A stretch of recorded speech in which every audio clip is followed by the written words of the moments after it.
Have you ever wondered what would happen if you stopped trying to clean everything and started choosing what truly matters? I'm going to share something with you today that changed the way I see my home. Not a new product, not a faster way to scrub. Something quieter than that. Something that finally helped me stop feeling buried under endless tasks that never seemed to finish. For years, I believed that a clean home meant doing more. More wiping, more organizing, more effort, and I was tired. So tired. My back hurt. My mind felt heavy. And still, the house never felt truly calm. Then I learned about a simple rhythm. 3 small decisions, 30 minutes each, repeated with intention, not pressure. And slowly everything shifted. Not because I worked harder, but because I worked differently, with more awareness, with more respect for my own energy. If you stay with me until the end, I'll walk you through each part of this method. You'll see how it removes the weight of too many choices, how it brings order without exhaustion, and how it can help you create a home that feels lighter, even if your body feels more tired than it used to. This isn't about perfection, it's about peace. Let's begin. Tip 1. 30 minutes for what stays. The first 30 minutes of this method are not about cleaning at all. They're about deciding. About looking around your home and asking a gentle question. Does this still serve me? We hold on to so many things without realizing it. Things we haven't used in months. Things we keep because we think we should. Things that sit in corners and on shelves, quietly adding weight to our days. Not because they're dirty, but because they demand our attention. Our eyes see them. Our mind tries to organize them, and we grow more tired. So for 30 minutes, once a week, walk slowly through one room, just one. Look at what's there. Not to judge yourself, but to notice. Pick up an item and ask, do I use this? Do I love this? Does it make my life easier or harder? If the answer is no, let it go. Give it away. Set it aside for donation, or simply place it in a box to remove later. The goal is not to empty your home. The goal is to remove what silently exhausts you. I started with my kitchen counters. I had 3 containers I never used. A decorative bowl that collected dust. A stack of papers I kept thinking I'd need. When I removed them, the counter didn't just look cleaner.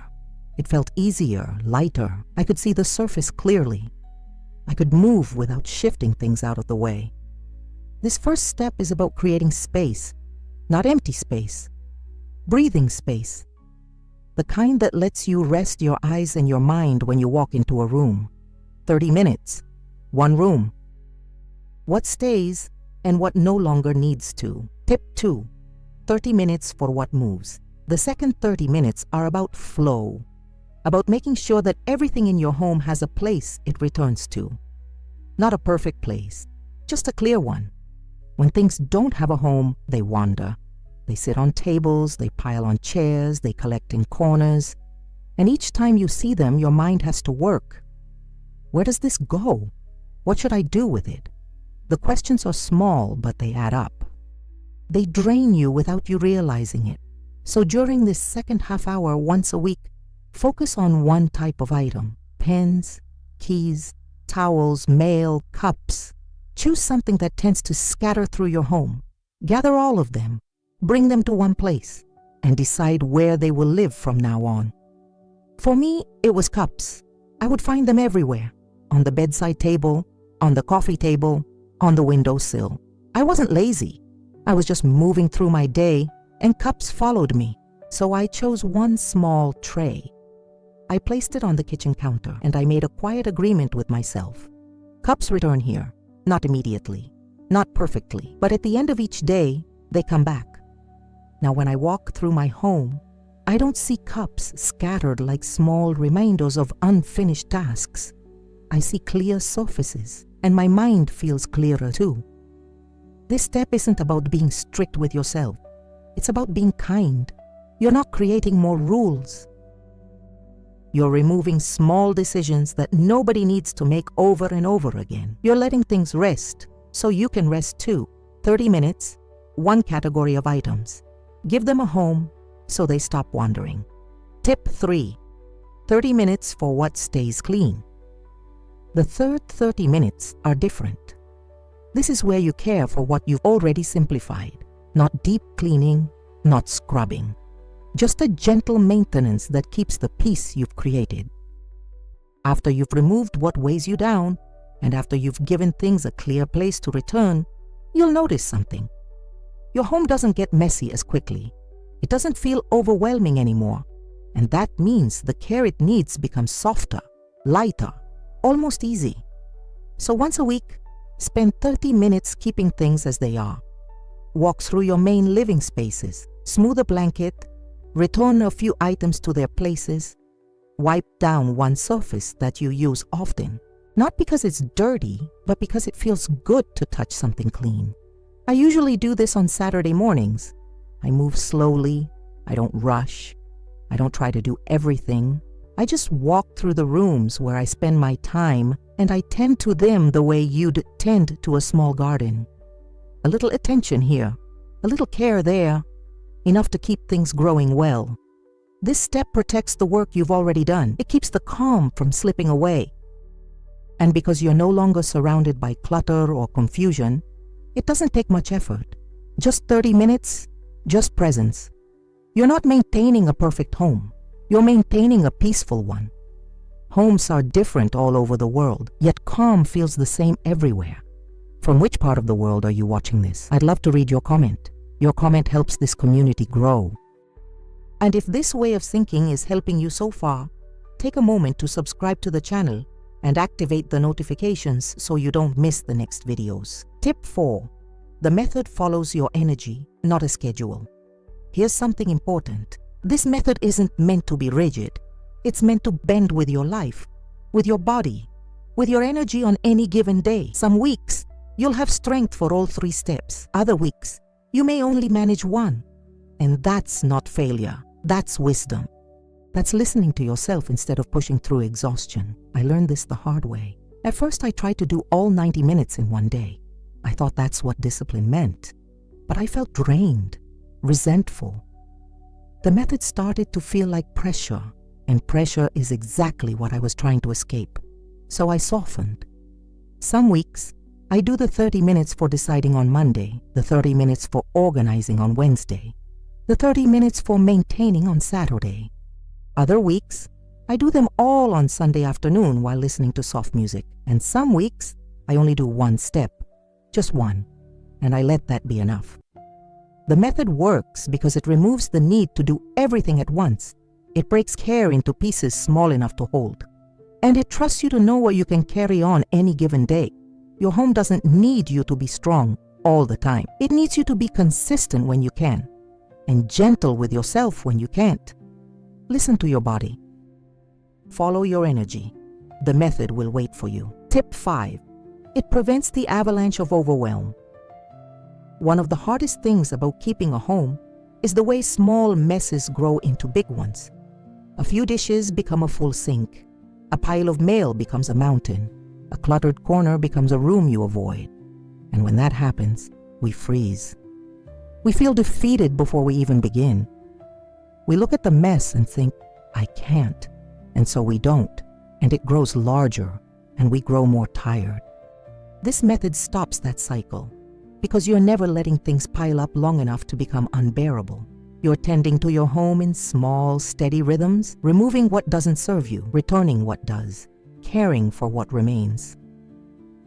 I used to avoid my bedroom. I would let clothes pile on the chair, papers stack on the dresser, dust settle on the nightstand, and every time I walked in, I felt heavy, like the room was disappointed in me, like I was failing at something I should be able to do. Now, because I spend 30 minutes each week just deciding what stays, the piles don't form.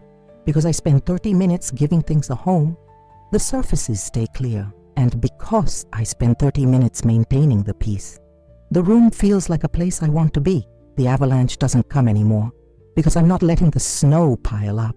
This is what prevention feels like. Not constant work, just consistent, gentle care. Tip 6. It teaches you what you actually use.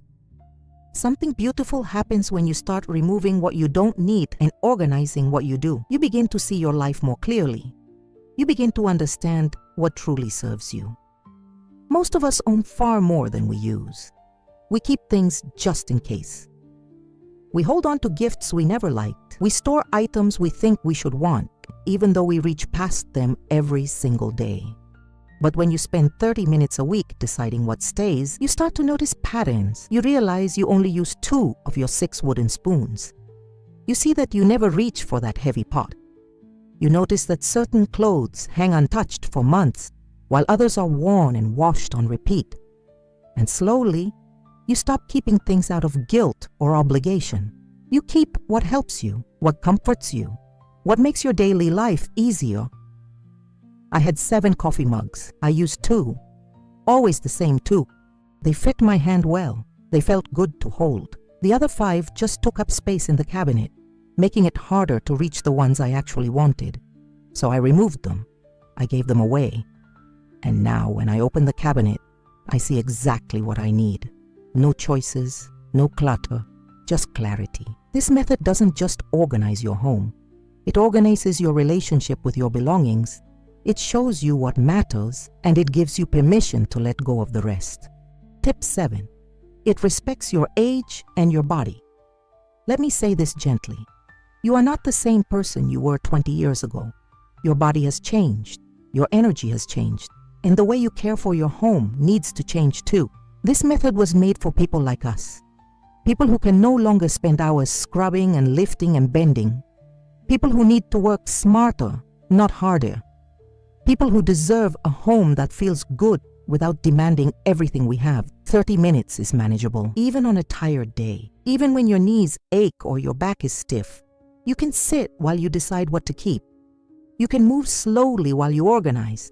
You can stop and rest whenever you need to. There is no race, no deadline, no one watching to see if you finish.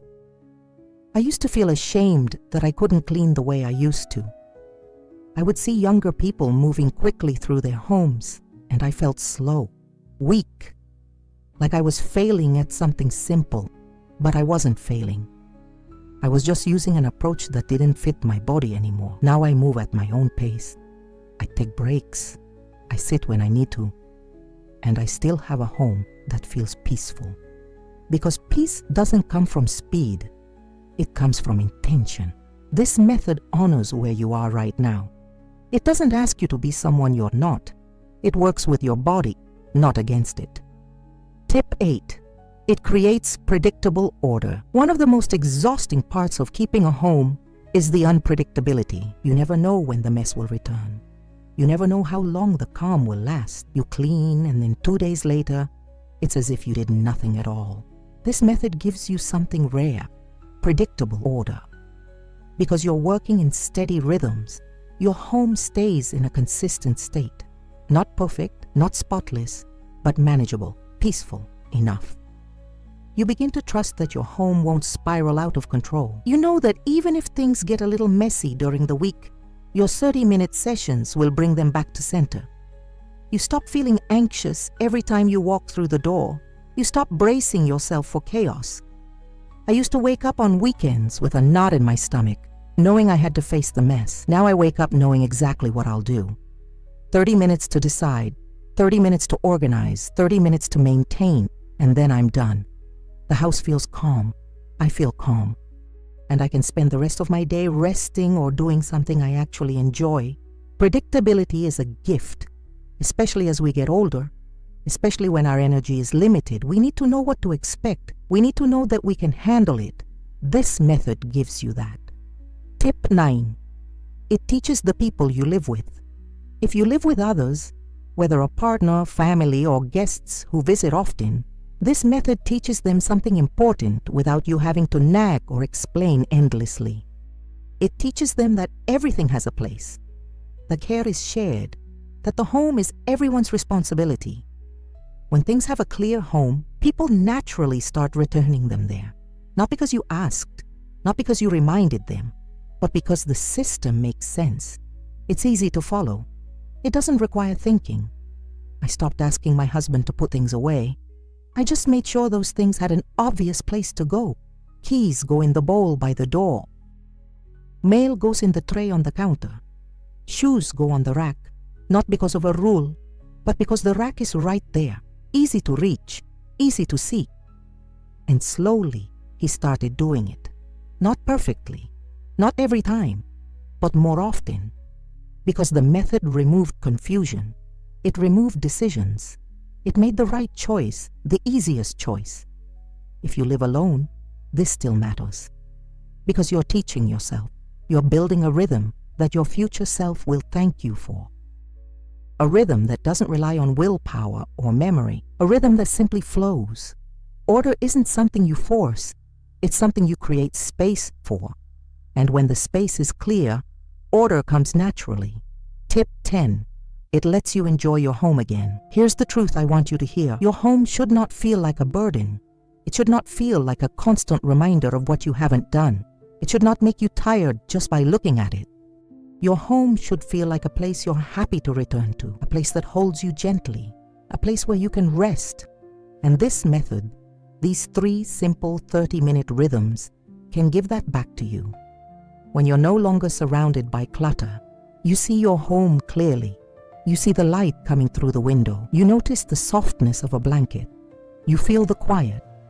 When you're no longer overwhelmed by endless tasks, you have energy for other things, for reading, for sitting outside, for calling a friend, for simply being still. When your home is cared for in small, consistent ways, it stops demanding so much from you. It stops shouting for attention. It starts supporting you instead. I didn't realize how heavy my home had become until I lightened it. I didn't realize how much mental space the mess was taking until I cleared it. And now, when I walk through my door, I feel something I hadn't felt in years. Relief, peace, ease. Your home can feel that way too. Not perfect, not magazine ready, but yours, comfortable, light. That's what this method offers. Not a cleaner home, a calmer one. A home that lets you breathe. I know that some of what I've shared today might feel unfamiliar, maybe even a little strange, but I also know that somewhere in these words, something probably felt true to you. Something you've been feeling but didn't know how to name. You don't have to do all of this at once. You don't have to be perfect at it. You don't even have to start this week if you're too tired. But when you're ready, try one step, just one. Spend 30 minutes deciding what stays. See how it feels. See if your home feels a little lighter. See if you feel a little lighter. And if it helps, come back and try another step. Move at your own pace. Trust your own rhythm. Let the method serve you, not control you. Which of these ideas spoke to you most? Was there one step that felt familiar, or one that you're curious to try first? I'd love to hear from you in the comments. Your words help this community grow, and they remind me that we're all walking this path together. If you found something helpful here today, please subscribe to the channel and activate notifications. There's so much more I want to share with you. Quiet ways to care for your home and yourself. Gentle rhythms that make life feel easier. You don't have to do this alone. Before we finish, let me share something with you. If you want to keep your home truly clean, organized, and pleasant without effort or excess, I've prepared a complete guide with simple recipes, a gentle weekly routine, and methods that help everything feel lighter. The link is in the first pinned comment. Now take what spoke to your heart today and try it calmly at your own pace. Your home is waiting to feel lighter, and so are you.